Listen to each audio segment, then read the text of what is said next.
Mbahaye ikaze ku bantu bamaze gukanda subscribe kuri Oxygen.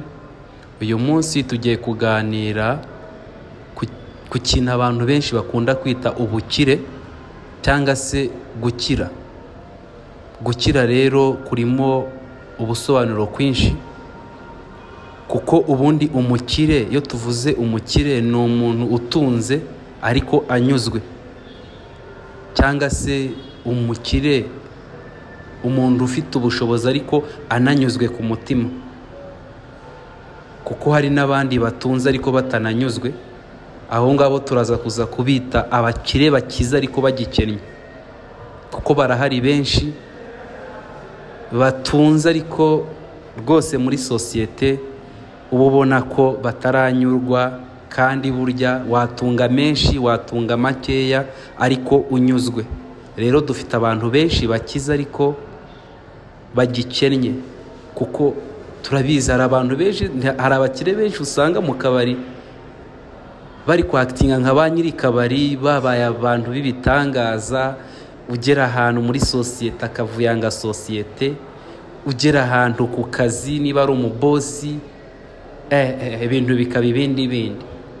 Aho ngaho turaza kuza kumenya ngo umukire ukize anyuzwe ni umukire umeze gute, umukire ukize agikennye ni umukire umeze gute. Ariko mu Kinyarwanda cyiza hari abo bajya bakunda kwita ngo, ariko nabangiye kuvuga nabi abantu bataza kuza kubyumva nabi, ariko sosiyete igikunda kubikoresha ngo ninkira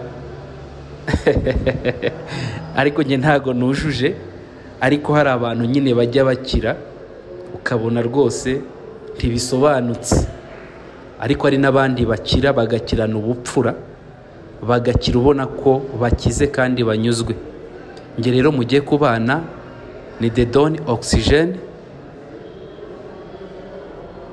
Murakoze. Abantu badukurikiye bajye bagerageza kuduha comment ku biganiro tugira, kuko impamvu twazanye ino sije yo kuvuga ngo ubukire cyangwa se gukira ni iki. Ese ko hari n'abo tubona bakiza ariko batanyuzwe, abo ni abakire twakita abakire bakiza ariko bagikennye. Ariko mu buzima iyo uhuye n'umukire wakize w'imfura, w'umwana mwiza, nivuga umwana mwiza yaba umupapa yaba umumama, nta kintu gishimisha nko kubona uwo muntu wakize ariko anyuzwe, azi Imana, aca bugufi, afite ikinyabupfura, ubona ari umumama, ubona ari umupapa, ubona ari umusore, ubona ari umukobwa ukize, utunze, unazi ko n'ubukire afite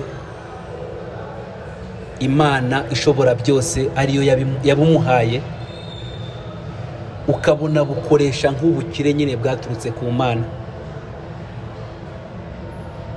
Ubwo bukire buryohera benshi, ubwo bukire buryohera sosiyete y'umubare nyamwinshi, kuko ari ubukire bw'umuntu unyuzwe cyangwa se umuntu uzi Imana, butandukanye n'ubukire benshi muri twebwe batunze atamenya umuvandimwe we, atamenya umubyeyi we, atamenya uwo bahoranye mu buzima bubi, atamenya uwo bahoze bakorana mu kazi gaciriritse, atamenya ngo uyu muntu kansabye ashonje kubera iki ntamufungurira.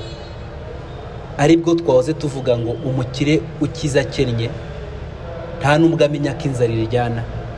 Kandi ni ukuri mu buzima inzara iraryana, nuko abantu benshi babyirengagiza. Ubukene buraryana, ariko rimwe na rimwe izi message ziba zitambuka kugira ngo nawe wumva kino kiganiro ubashe kumenya ko inzara iryana, ubukene buryana, kandi ubashe kumenya ko n'uwo nguwo ubona ukennye muturanye muri kumwe mu buzima bwa buri munsi ntago ari we wabihisemo, ntago ari we wabihisemo, kuko wahitamo ibindi ariko ntago wahitamo gukena, kuko ubukene buraryana. Rimwe na rimwe abantu benshi tubyibazaho, tubikritikaho ku buryo butandukanye. Hari n'umuntu wakize akagira ngo akijijwe n'ubwenge bwe hanini no gukora cyane, ariko hari n'abakoze badakize ariko banyuzwe. Gukira ni ugukora no guca bugufi no gusenga.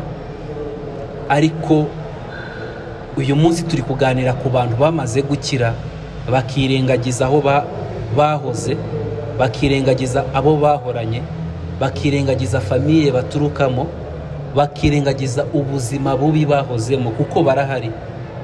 Ariko hari n'abandi turi kuganira nabo bakize kandi banyuzwe, kandi babana nabo bahoranye, kandi babana na famiye bakomokamo, kandi basapotinga, kandi bafasha, kandi bitanga.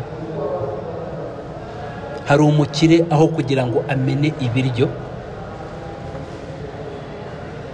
areba umuturanyi we utabonye ifunguro, agatuma umudamu cyangwa se umudamu akabyibwiriza, agatuma umukozi agafungurira uwo muturanyi we.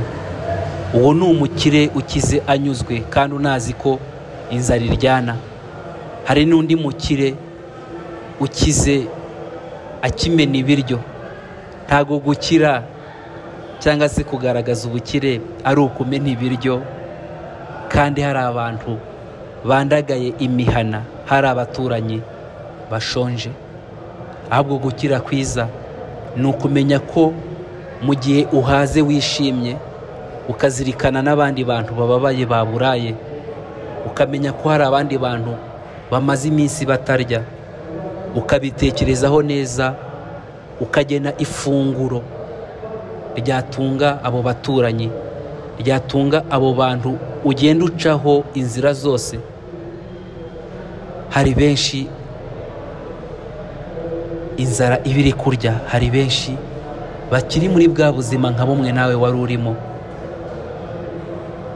Umukire urimo aranyumva abyumve neza nk'inama, kandi abyumve neza kugira ngo abashe kuzirikana ko gukira kwiza ari ukunyurwa ku mutima, gukira kwiza ari ugufasha, gukira kwiza ari ugufungurira mugenzi wawe gufunguje, gukira kwiza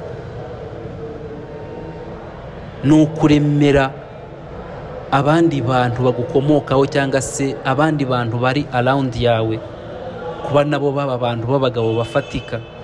Ntako gukira kwiza ari ugukira wenyine, kuko hari abana benshi b'imfubyi usanga avuye mu ishuri kubwo kubura minerivare, kandi warakize, kandi nawe warize, wize nabi, uzi ubuzima wizemo, ariko warabwirengagije ko hari benshi bakiri kubwigamo.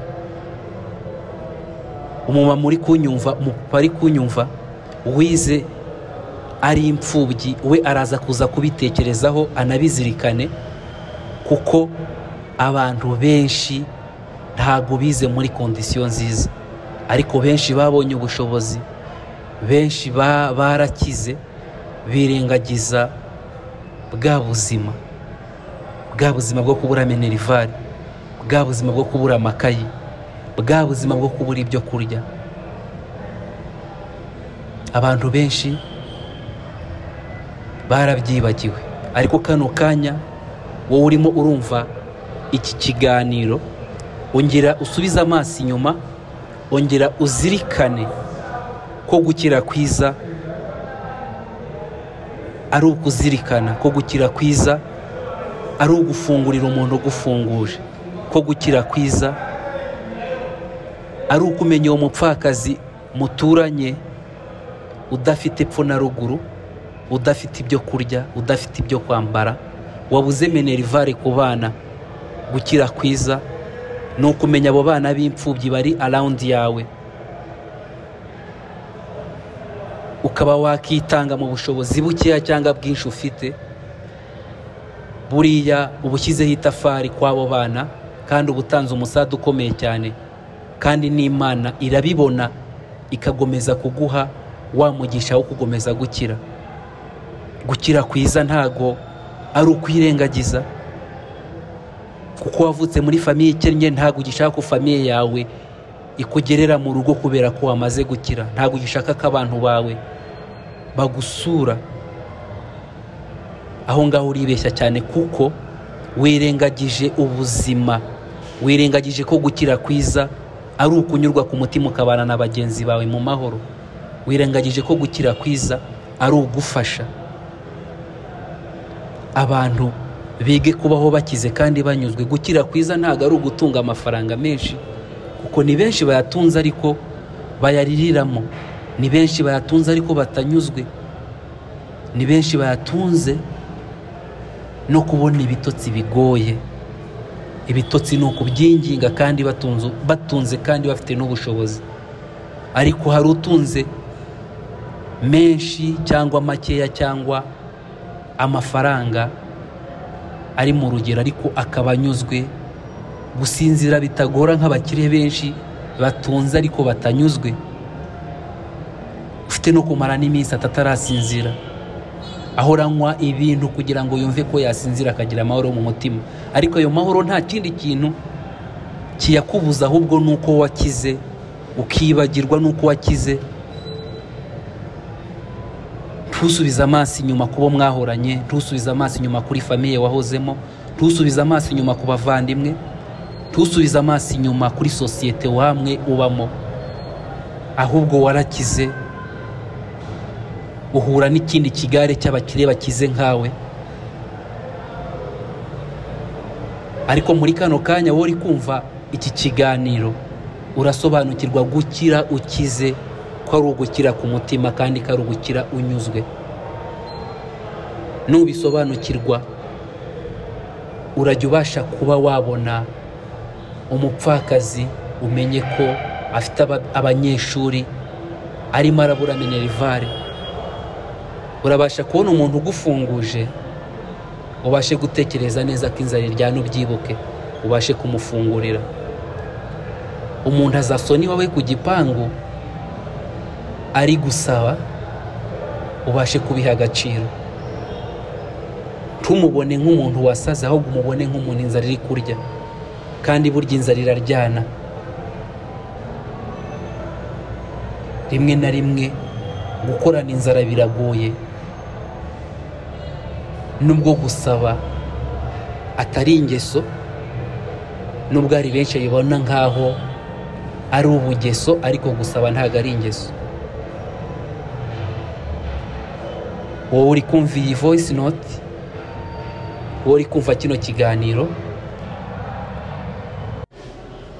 kuri iki kiganiro cyo gukira ukennye no gukira ukize ku mutima unanyuzwe, turi buze kuza kuvugaho ukuntu abantu bagomba kumenya ko gukira atari ugusesagura.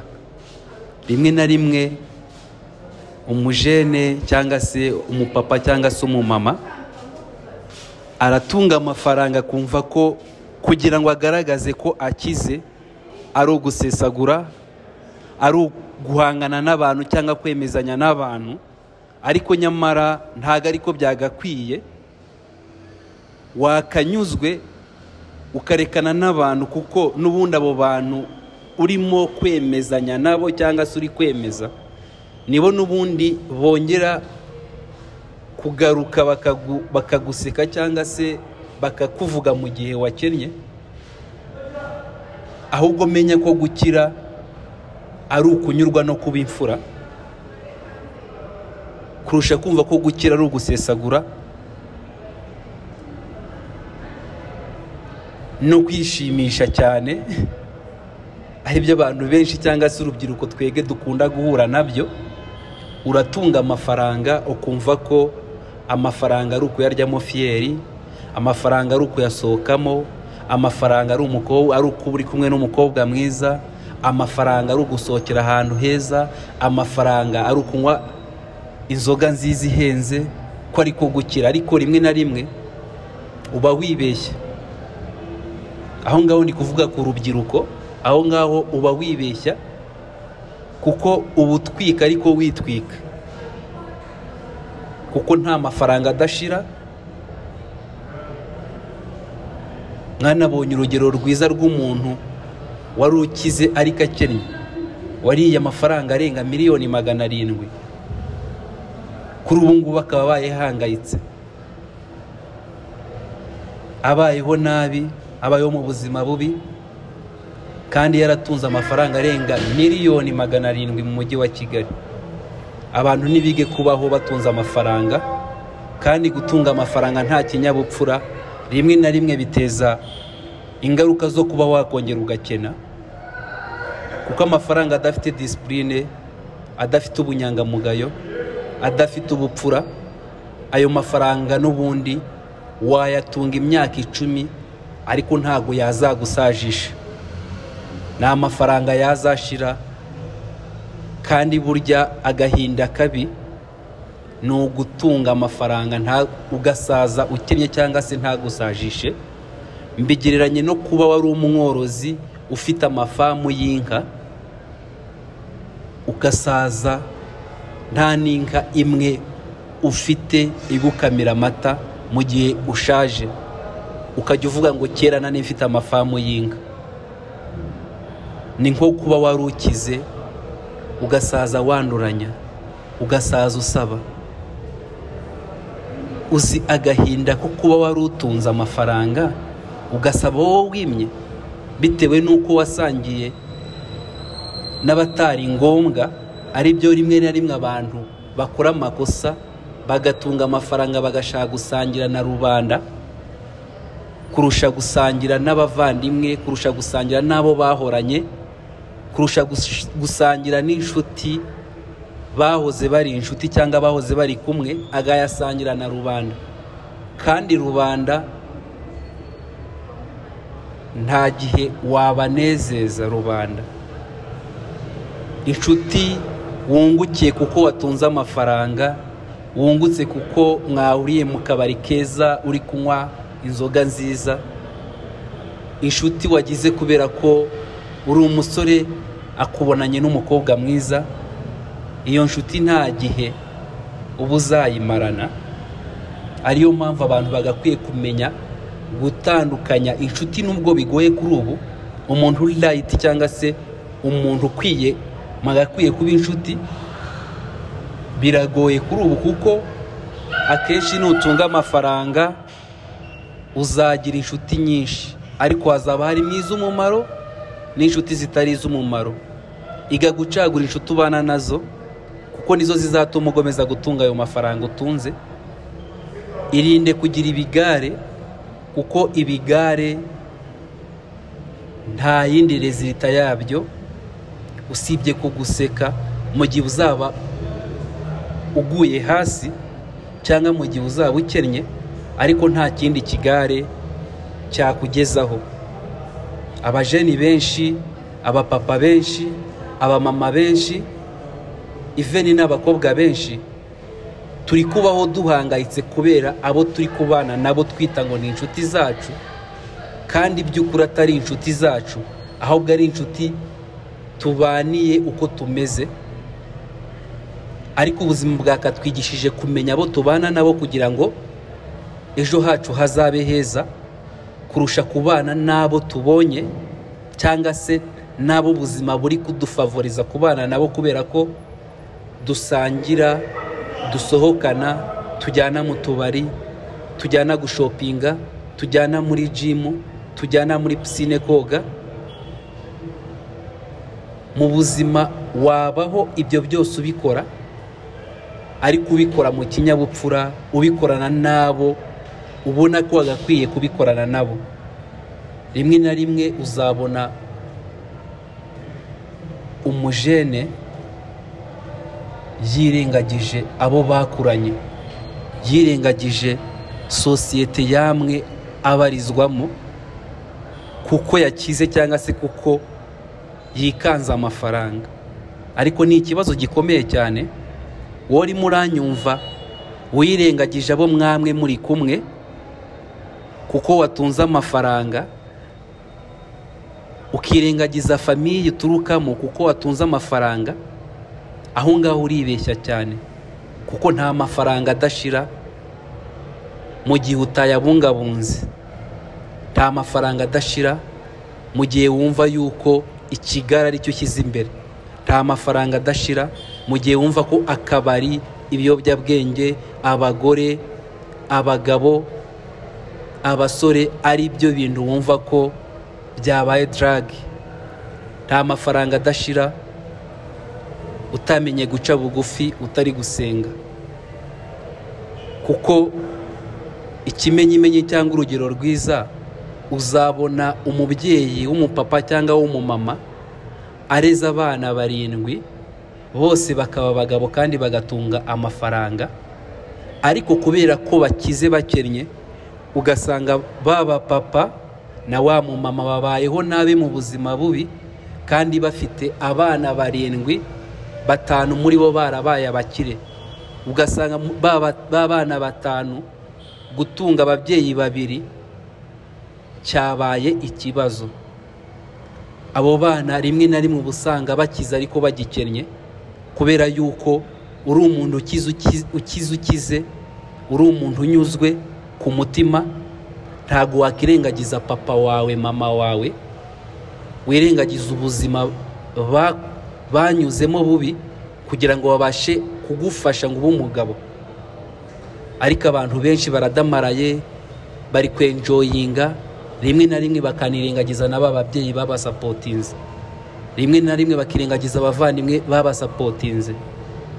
Kuko hari umuvandimwe witanga muri famiye akitangira barumuna be, akabatoza discipline, akabaha uburere bukwiye kugira ngo abashe kubona ko babaye abantu b'abagabo. Ariko bamara kuba abantu b'abagabo bakirengagiza wa wundi, rimwe na rimwe bakanamubona nkaho wagira ngo nta bwenge, kandi nyamara yabikoreye umutima wa kivandimwe, yabikoreye kwitanga, yakwigishije aguhamene rivare kugira ngo azabone uri umugabo. None ubaye umugabo uramwirengagije, none ubaye umugabo uri kubona ko nta bwenge afite. Aho ngaho ba wibeshya cyane, kuko ubuzima ni no balance. Wowe wagufashije n'ubundi nawe Imana yamugirira neza, akongera akaba umuntu ufatika ku buryo wongera kumukeneraho support. Irinde kwirengagiza umuntu wagufasha akaboko akakugeza ku nzozi zawe. Irinde kwirengagiza umuntu wari we wese mu buzima, abo muvandimwe, abo mu family wawe, abe societe wahozemo, umuntu wagupushinze kugira ngo ugere kuri vision yawe. Irinde kumwirengagiza, kuko ubuzima bora buhinduka. Ubuzima nk'uko twabivugaga ni no balance. Ejo wakongera ukamukenera. Rimwe na rimwe abantu baradusapotinga tukibagirwa ko badusapotinze kubera za situation turi kubamo, abantu turi kubaho, twirengagiza n'abadufashije, twirengagiza n'abatumye tugera ku nzozi zacu. Abajeni bari kubaho bakibagirwa ababyeyi babafashije, bakibagirwa ababyeyi babahaye uburere, bakibagirwa ababyeyi batanze support kugira ngo wige, kugira ngo bashe kuba ufite ako kazi n'ababyeyi bitanze. Ariko umubyeyi araguhamagara nta gushaka kumwumva, umubyeyi kuri barakugira inama nta gushaka kumwumva, kubera ko wumva kwembwa amafaranga 800. Umubyeyi ari mu cyaro nta kintu akivuga ngo wumve, ariko uribeshya cyane. Ubuzima umuntu aragufasha uri muri business cyangwa se aragufasha kuba wabona n'akazi mu buzima busanzwe, ariko ugahita ubyibagirwa nyuma y'imishahara 3 wakiriye. Mwana huru uri mu modoka waguze ukumva na lift ntiwayimo, ariko ubuzima menya ko buhinduka. Ubuzima menya ko nta formule bugira. Ubuzima menya ko uwo nguri kwirengagiza kuko akennye ejo yakira, ariko ubuzima menya ko ari ugufashanya, kuko aho ngaho uri hari umuntu wagufashije. Aho ngaho uri hari umuntu watakaje imbaraga ziwe kugira ngo ube uhari. Irinde kwirengagiza za mbaraga ziwe yatakaje, ahubwo nawe ushyireho itafari mu byarimo, ushyireho imbaraga ku byo ari gukora, utange support kuri we kandi unafashe n'undi muntu, kuko ubuzima butarimo gufasha, butarimo gusapotingana, ni ubuzima buzamo kenshi kwicuza. Kuko nukira wenyine muri famiye ukomokamo, n'ubundi uzagorwa n'ibibazo bya famiye. Ariko rimwe na rimwe ari n'ababyirengagiza, bakanabibona ntibagire n'ikintu babikoraho. Ariko buriya isomo arimenya nawe iyo ahuye na situation ituma yongera kujya down, nibwo atekereza ko famiye yari ifite umumaro, nibwo atekereza ko bamwe yirengagije bahoranye bari bafite umumaro, nibwo atekereza ya society yari arimo ko yari ifite umumaro, nibwo asubiza amaso inyuma akicuza, akabona ahantu hose yagiye akora mistake. Nta buzima bwiza, nta gukira kwiza ko gukirana na famiye, ko gukirana na society wahozemo, ko gukirana nabo wahoze wigana nabo, utaratunga amafaranga nabo bataratunga amafaranga, cyangwa se utarabona abavuyemo bakennye. Kuko mwese mwiga muri segonderi mwumvaga muzakira ku rugero rumwe, kuko mwari muri kumwe. Muri kwiga kaminuza mwumvaga mwese muzakira cyangwa se mwese muzabona akazi. Mwiga masters wumvaga ko mwese muzabona akazi. Ariko kubera ko ubuzima ari no balance, hari abakize, hari abakennye, hari abarwaye, hari n'abandi ubuzima bwacanze. Ariko menya suruse yawo wahoze, umenye umusada watanga kubo mwahoranye, umenye imbaraga watanga kubo mwahoze muri kumwe cyangwa se society wahozemo.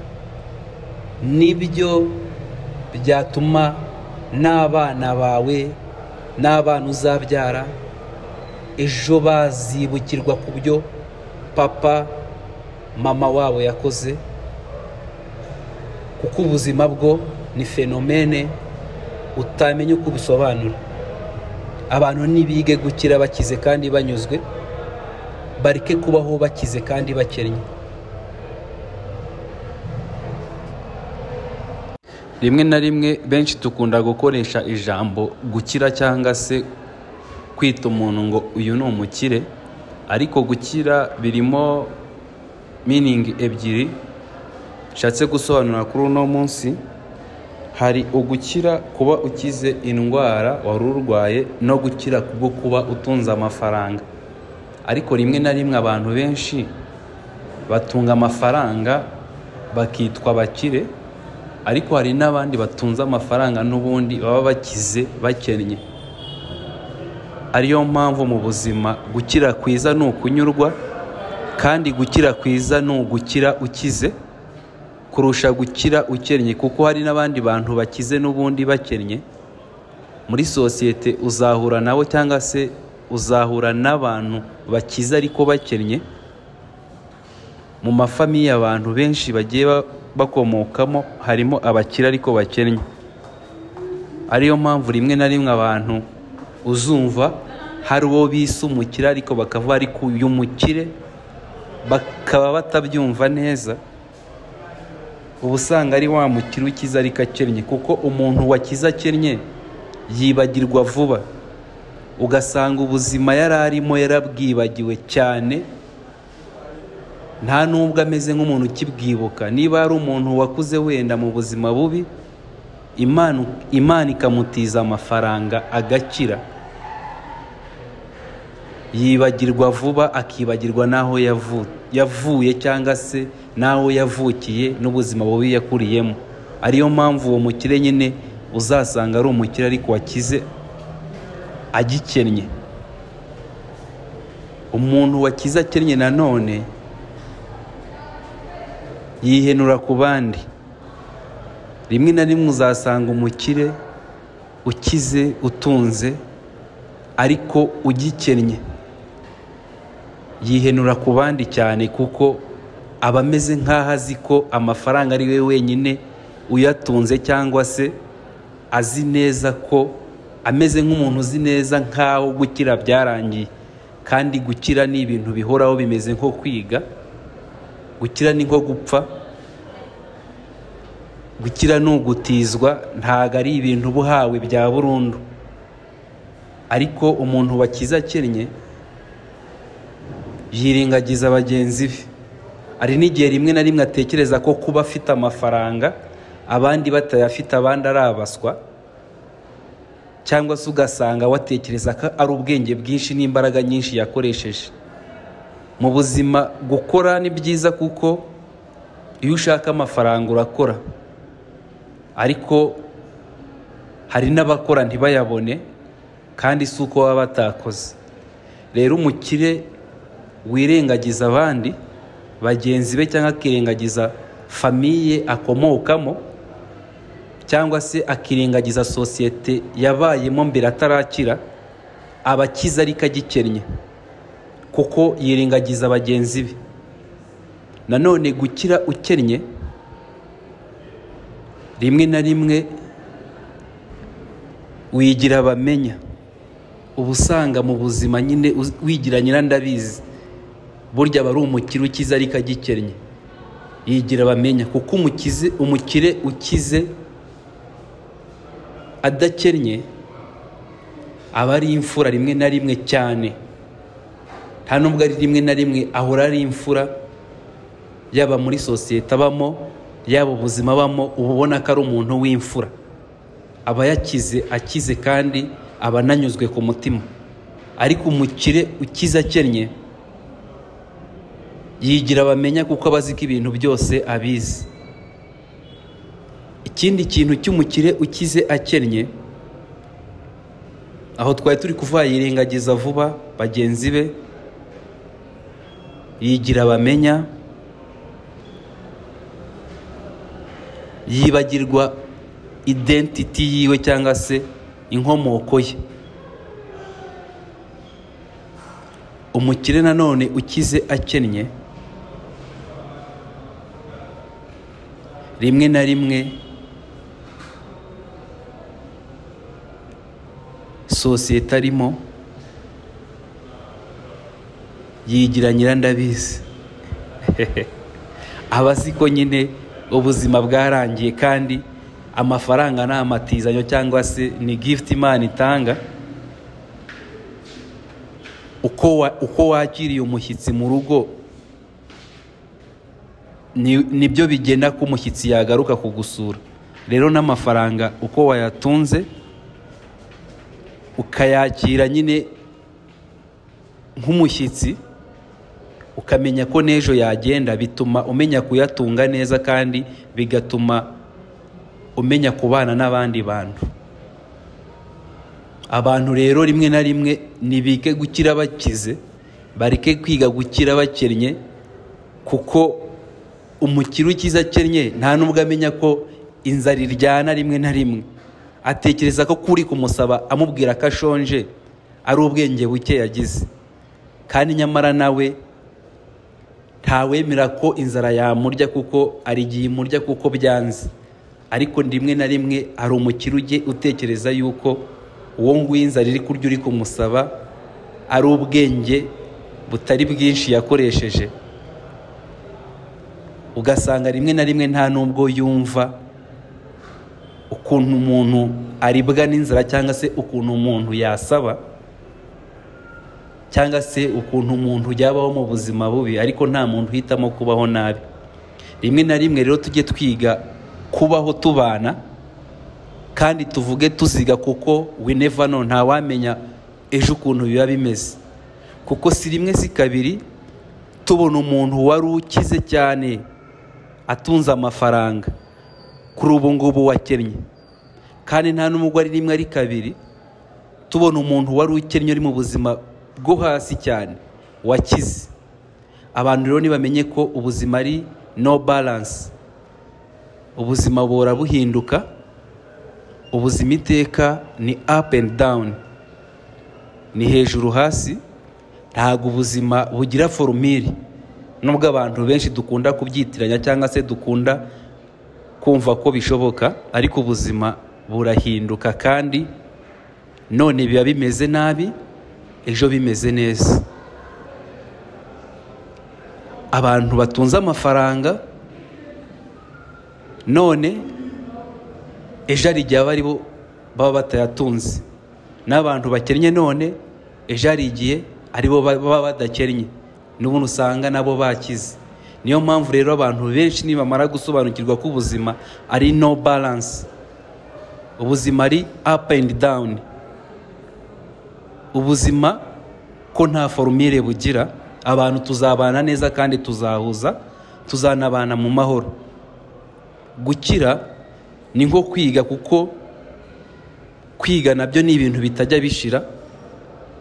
Ntago umuntu abarangije kwiga masters n'ubundi uwo yasize muri bachelors agakomeza kwiga masters ndetse akanarenza masters, wa undi wa masters we wenda abaye agiye mu kazi gatoya, wa undi yari yarasize muri bachelors nawe akamutanga kubona indi degree hejuru ya masters.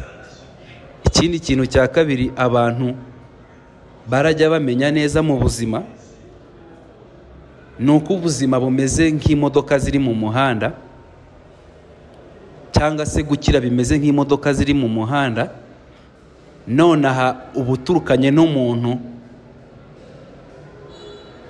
wenda muri kuva mu mujyi mujya i Remera, mwese muturukiye mu mujyi icyarimwe, ariko hari ugusiga ageze mu nzira kuko ari gukuramo yarahaye lift, cyangwa se akagusiga kubwuko imodoka igize ikibazo. Ubuzima rero bumeze nk'imodoka ziri mu muhanda, zose ziri kujya mu cyerekezo kimwe ariko zose zitagererayo rimwe.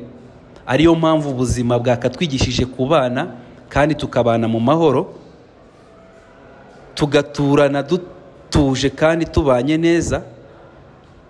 Umukire akumva ko gukira ari impano Imana yamuhaye, akamenya kubana n'abandi mu mahoro. N'umukene akamenya ko gukena atari ingeso, ahubwo ari ibintu Imana ibifite mu biganza byayo kandi bifite igisubizo cy'uko yavamwo umukire, kuko byose ni ibintu bishoboka. Kuko twabivuga ko ni benshi bari bakennye ariko kuri ubu bakize, ni benshi bari bakize ariko kuri ubu bakennye. Ubuzima rero mureke tubane mu mahoro.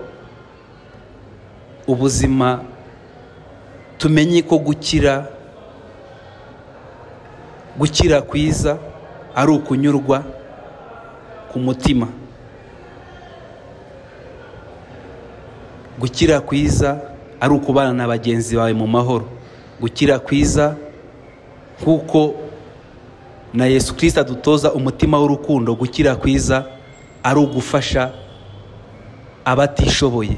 Gukira kwiza ari ugufasha imfubyi ufite muri famiye, ari ugufasha abapfakazi ufite muri famiye. Rimwe na rimwe abantu barakira bakirengagiza famiye baturukamo, kandi burya famiye, kubana n'abantu amahoro nibyo bifite umumaro kurusha n'ubwo butunzi abantu bahora bameze nk'aho bari kurwanira. Ni byiza gutunga, ariko ugatunga unyuzwe, unakize ku mutima, kurusha gutunga utanyuzwe. Kuko hari abantu batunze bashaka no kurya n'utw'abandi, ariko ugasanga rimwe na rimwe ni ukwikururira umuvumo. Ubuzima rero buzatwigisha kenshi. Ubuzima ni ukubaho duhanganye, ariko duhangane mu byiza kurusha guhangana mu bibi. Ikindi, dukire tunyuzwe kandi dukire ku mutima kurusha gukira dukennye. Murakoze. Gukira kwiza ni ugukira ukanyurwa ku mutima, kuko ni niho ubukire bukuryohera iyo ukize unyuzwe. Kandi ikindi kintu mu buzima twagakwiye kwiga, burya umukire wakize wenyine cyangwa se wakize ntaba afite umuntu yakijije,